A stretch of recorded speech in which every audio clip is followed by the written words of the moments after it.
ternyata. Kabar. Kabar baik. Halo. Sehat? Puji Tuhan sehat. Alhamdulillah sehat juga. Gimana tadi saya lihat sore-sore sempat tidur. Iya. Lihat kayak tidur nih bapak satu ini. Gimana kehidupan belakangan ini? All good. All good? Everything's good. Semuanya baik-baik aja. Cuman capek paling fisik mental itu aja sih. Cuman nggak ada yang terlalu gimana sih akhir-akhir ini. Apalagi di last season ya. Karena di last season menurutku di season ini tuh buat gue pribadi ya lebih banyak berkatnya sih. Wow. Lebih banyak hal-hal yang bisa aku tuai. Justru seremnya tuh waktu during season 2 kelar ke season 3 nih. Itu tuh banyak hal-hal yang terjadi di hidupku ya. Ya, dan itu kan tapi maksudnya sesuatu yang lumayan bisa dibilang kayak fluktuatif banget kan, kayak bedung gitu kan? Ya banget kan? banget. Dan timingnya semuanya bisa aku bilang bersamaan. Iya benar. Season 2 kelar, mungkin Kak Indah juga tahu lah season 2 kita. Kalau aku menyebutnya season 2 tuh perkenalan buatku. Oke. Buatku perkenalan antara member satu dengan member yang lain, antara aku juga dengan viewer. Ada yang suka sama aku suka banget, ada yang nggak suka juga nggak suka banget. Ya karena menurutku itulah esensi dari sebuah perkenalan. First impression apapun itu. Cuman menurutku season 2 itu mengajarkanku banyak hal. Yang pertama mungkin Kak Indah tahu kontrol diri, terus juga apa yang harus di-share, apa yang nggak harus di-share. Emosi pasti, terus juga tanggung jawab, terus juga menghargai diri sendiri. Karena during season 2 kelar sampai ke season 3 kan masalahnya lumayan beruntun. Dari aku sama Erika, dari Erika melahirkan, dari aku putus sama Erika, sampai sebelum memulai musim ini pun season ini pun aku sempat difitnah. Jadi banyaklah masalah-masalah yang justru kayaknya menguatkan aku di season 3 ini. Dan kayaknya itu tuh proses pendewasaan yang harus aku lalui sampai di season 3 ini ternyata hasilnya tuh indah ya gitu. Wah keren deh. Aku sedikit speechless karena menurut aku ngelihat situasi di mana kamu sangat wise menghadapi ini sih. Itu dari sebelum kita pertama ketemu gitu. Waktu pertama banget kita ketemu tuh kamu masih barrier banget. Iya nggak sih? Ya kan masih barrier banget. Masih kayak brave nih gitu kan. Dan ya aku setuju kalau misalnya tadi kamu bilang banyak momen ups and downs yang jadinya malah pendewasaan diri ya buat kamu. Dan gini, mungkin hal ini menjadi semakin menarik karena maratonnya sendiri gak sih? Which is kalau Brevi nggak di maraton, mungkin nggak akan semasif ini gak sih? Aduh semuanya iya benar, semuanya iya benar. Iya kan? Semuanya kan jadi link in gitu loh jadinya kan? Tapi aku selalu take credit sama maraton season 2 terutama. Karena kalau nggak ada itu semuanya nggak ada. Erika nggak kenal aku. Ya apalagi pacaran. Terus aku jadi nggak punya berkat yang sampai sekarang aku sangat syukuri, yaitu anak. Aku punya Andrew. Dan itu juga kalau nggak ada maraton, kalau nggak ada maraton aku juga mungkin nggak ketemu Andrew. Dan juga kalau tidak ada maraton season 2 dan masalah-masalah yang aku lewatin, kayaknya aku nggak bisa dewasa nih sekarang. Justru sebelum, aku ingat banget, aku juga mau shout out buat Erika karena sebelum season 3 ini mulai, aku sempat ngobrol panjang lebar di rumah dia. Ini aku belum pernah ceritain di stream.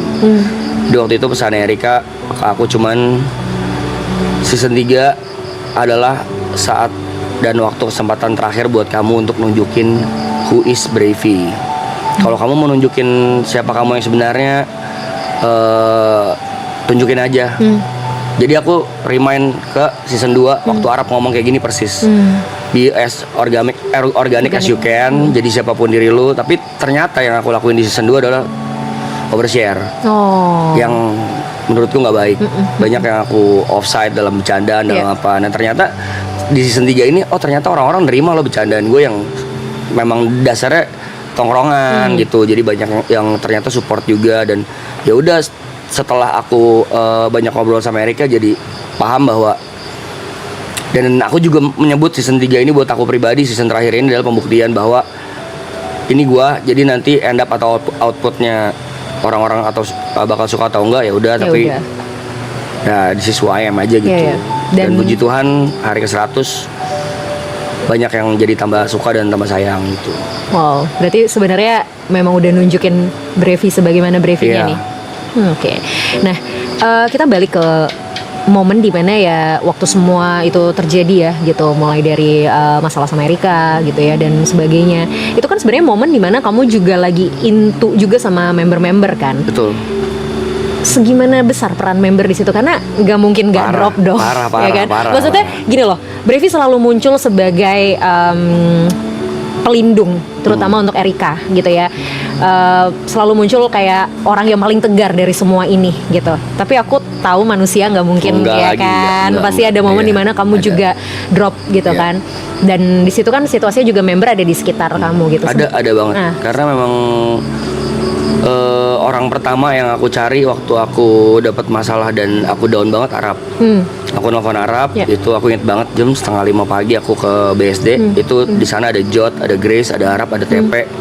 Aku ceritain semuanya dan bahkan aku sempat nangis juga ceritain bahwa gila ini Berat banget. berat banget buat gua kali ini tuh, beneran yang nggak pernah gua rasain dari serangannya, hinaannya, hujatannya, fitnahnya dan juga kayaknya gua nggak tahu nih harus ngapain. Terutama di karir. Karena menurut- pasti impact juga dong ke karir.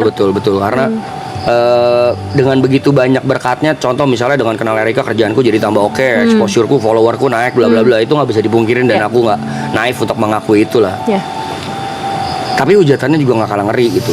Yang tadinya aku pikir aku adalah orang yang kuat ya, ada yang aku cuek, aku nggak peduli, I don't give a fuck, kayak ya udah lu mau hina gue silakan, gue nggak peduli kok. Ternyata kenal loh, ternyata hancur juga gitu. Jadi aku pertanyaan pertama aku ke Arab, aku masih inget waktu pada hari itu, waktu lu dulu di hate gimana cara lu ngelewatinnya. Ya sampai sekarang pun aku masih inget jawabannya. Arab cuma jawab, ya caranya lu menghadapi hate ya jangan dihadapin, jangan diladenin gitu. Lu jadi diri lu aja. Kalau emang lu berasa lu bener, kalau memang lu tahu lu nggak salah, nggak apa-apa, hadapin aja. Karena memang showbiz tuh gila, banyak hal-hal yang kita nggak tahu jadi tahu aja gitu. Dan akhirnya aku sekarang ngerti apa maksud dari kata-kata itu, dan sekarang jadi paham bahwa kayaknya dulu gue overshare aja sih. Jadi orang-orang punya banyak celah buat nyerang aku pada saat itu. Oke. Dan itu tidak terbukti sekarang. Maksudnya ya udahlah, puji Tuhan sekarang orang-orang udah tahu masalahnya juga. Aku tidak membicarakan siapa yang benar dan salah, cuman minimal aku selalu mencoba menjadi orang yang tidak jahat. Ya. Oke. Ternyata kalau dilihat setahun cukup mengubah Brevi segitu banyak ya. Lumayan. Ya. Terus gimana, ini kan udah mau selesai nih. Iya. I mean tadi Brevi bilang di season kedua adalah momen perkenalan gitu kan. Season ketiga momen Brevi memperkenalkan siapa Brevi sebenarnya gitu. Banyak juga momen yang udah dilewatin dan gak memungkiri bahwa Marathon memberikan andil yang sangat besar sebenarnya kan banget, dalam proses banget. hidup Brevi setahun terakhir khususnya gitu. Dan ini udah mau selesai. Perasaanmu bagaimana? Sekarang mixed feelings sih. Mixed feelings. Karena di satu sisi ada senangnya. Tadi sama aku juga dengerin Gary, kurang lebih sama. Senangnya adalah aku bisa melakukan kegiatan-kegiatanku yang sebelumnya sebelum season ini dimulai kita lakuin. Contoh ketemu Andrew bisa lebih sering, ketemu Erika juga bisa lebih sering. Apalagi soal nongkrong. Terus juga aku juga puji Tuhan baru punya rumah baru. Jadi aku ada excitednya. Oke, aku Iya. sempat lihat deh di review sama Aloy. Iya itulah. Jadi lagi excitednya pindahan rumah, jadi pengen pindah rumah. Tapi di satu sisi lain sedihnya nggak kalah hebat gitu, karena tadi menurutku waktu Day One ini dimulai aku ngomong juga ke member lain. Bahasanya gini, anjing 100 hari kita terjebak di sini, coy. Dan ini hari ke-100. Iya. Terus aku turns out bahwa ini udah hari 100 ya, nyet, anjing. Berasa nggak berasa ya gitu. Berasanya capek. Itulah udah pasti lah. Capek fisik, mental pasti. Iya. Cuman nggak berasanya kita ntar nggak nongkrong lagi nih anjing, kayak gitu. Nongkrong pasti mungkin, cuman nggak seintens dan sesering sekarang. Kayak tadi Gary juga bahas bangun tidur ada di orang, mau tidur ada di orang. Bangun tidur ada live chat, kita bisa ngobrol. Mau Ya, tidur bener-bener. juga good night dulu ke mereka, ke viewer. Sekarang nanti setelah selesai aku ngapain ya anjing. Of course kerja, cuman kayaknya ada deh, kayaknya ada sedih. Parahnya adalah ada galaunya, dan Yang membedakan tadi Tepe juga bahas waktu kita ngobrol pagi-pagi, siang-siang. Season 2 tuh kita nangis kenapa ya? Kan kita tahu kalau season 3 nanti pasti ada. lagi ya. Season 3 nanti nangisnya gimana nih kita Mas Yohan? Karena kita tahu juga kalau nggak ada lagi. Betul. Sedihnya pasti banget sih. Dan itu justru malah yang bikin mix feelingnya campur aduk, ada emosinya juga, ada sebelnya tuh, aduh banyak kegiatan-kegiatan yang belum sempat kita lakuin di sini. Contoh milestone, janji-janji kita ke orang-orang, ada mau datengin siapa, mengundang siapa, itu belum terlaksana dan kayaknya kita berasa guilty aja. Itu kan janji kita ke viewers kan. Ya mau minta maaf juga sama viewers. Intinya sih mixed feeling sekarang, tapi lebih banyak sedihnya justru. Oke. Sempat dibahas berkali-kali sama Brevi bahwa momen di maraton ini kan lelah secara fisik dan mental ya. Kalau fisik udah pasti gitu. Tapi dengan lelahnya kamu secara mental, akhirnya kamu bisa bangkit tuh gimana? Kalau lelah secara mental bukan lelah yang kayak kena hate, enggak, sama sekali enggak. Karena di season ini bisa aku bilang kecil lah. Kalau kena ada marah waktu itu yang gara-gara mungkin aku ke-trigger karena aku lagi capek, tiba-tiba masih ada yang bercandain atau mungkin maksudnya bercanda, tapi aku nanggepinnya serius kayak buset, si Brevi ini duduknya di tengah mulu ya, kayak intinya kayak mau stealing spotlight gitu-gitu loh. Akhirnya aku marah, kepancing di situ. Tapi terlepas dari itu nggak ada. Cuman kalau mental lebih ke ingat Brev, jangan diulangin lagi yang waktu itu, nahannya lebih banyak di sini, bercandaan-bercandaan yang nggak perlu, ngobrol-ngobrol yang nggak perlu ditahan. Tapi justru di balik itu jadi ternyata enak ya, nggak nge-share hal-hal too much tuh. Oh kayak gini, impactnya tuh kayak gini gitu. Karena aku sekarang baru sadar ternyata apa yang aku omongin impactnya bukan ke aku doang, tapi ke orang-orang yang aku sayang. Gitu. Lebih bisa banyak nahannya aja gitu. Dan sekarang kan secara nggak langsung juga tanggung jawab bertambah as a person gitu kan, sebagai daddy juga gitu, terus sebagai teman dari para member juga gitu.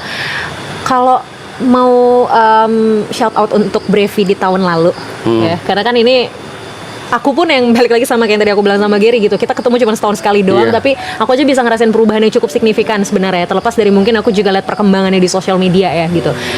Tapi kalau mau shout out untuk Brevi yang tahun lalu, apa perbedaan paling mendasar sih dari Brevi yang tahun lalu dan yang sekarang? Emotional kontrol diri. Kalau shoutout terbesarnya buat Brevi di tahun lalu, terima kasih sih sudah mampu melewati semuanya. Dan terima kasih udah mau berubah buat diri sendiri, bukan buat orang lain doang. Dan thank you sudah mau bertahan segitu besar untuk membela banyak orang sih, Brev. You did a very good job. I mean, gak gampang pasti karena menanggung banyak hal yang dalam tanda kutip bisa dibilang sebenarnya secara tidak langsung bukan semuanya jadi tanggung jawab kamu kan, gitu. Tapi kamu terima semua hate itu, kamu hadepin semua itu dan tetap terlihat baik-baik aja di depan semua orang, itu nggak mudah, nggak gampang banget. Dan mungkin cuman kamu dan orang-orang terdekat yang tahu gimana hancurnya kamu waktu itu gitu. Jadi thank you untuk bertahan dan bahkan menjadi sosok Brevi yang jauh lebih baik sampai sekarang sih. Good luck untuk dirimu, untuk karirmu. Selamat kembali melanjutkan semua yang mungkin kemarin sempat tertunda, mimpi-mimpi yang kemarin sempat tertunda, atau bahkan hal-hal baru yang sekarang mau dilanjutkan. Pokoknya good luck semuanya. Terima kasih banyak, amin. Sampai kita ketemu lagi. Thank you. Salam buat Arika dan Andrew ya. Siap, Andrew lucu banget, gemes. Thank you ya. Thank you.